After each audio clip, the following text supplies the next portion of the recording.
পড়ে আছে নতুন ব্রিজ, কেউ শুকাচ্ছেন পাট, কেউ বা পাটখড়ি, আবার ব্রিজের উপর স্তূপ করে রাখা আছে ইট বালি, রয়েছে ঘোড়ার গাড়িও।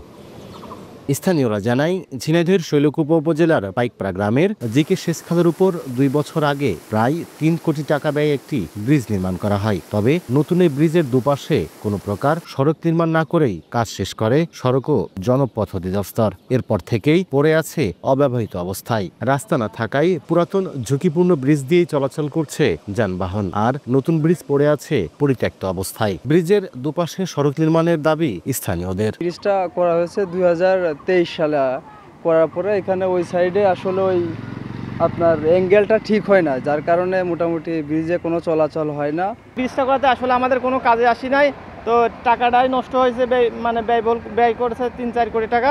এভাবে ব্রিজ করাতে চলাচল করতে পারছে না, গাড়ি ঘোড়াও যেতে পারছে না, বরং আমাদের জন্য ক্ষতি। সংযোগ যে রাস্তা, সেই রাস্তা নাই, কাদা, গাড়ি উঠতে গেলে অ্যাক্সিডেন্ট করে। এখন যদি যত দ্রুত সম্ভব হচ্ছে এই সরকার যদি নতুন ব্রিজ চালু করে, তাহলে মানুষ পারাপার বা ভারী যানবাহন চলাচলের জন্য সুবিধা হবে।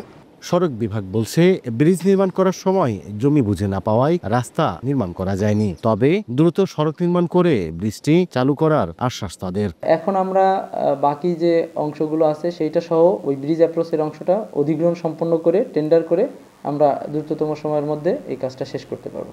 2023 সালের 21 এপ্রিল ব্রিজটির উদ্বোধন করা হয়। এই পথ দিয়ে ঝিনাইদহের শৈলকুপা এবং মাগুরা জেলার অন্তত অর্ধশত গ্রামের মানুষ চলাচল করেন।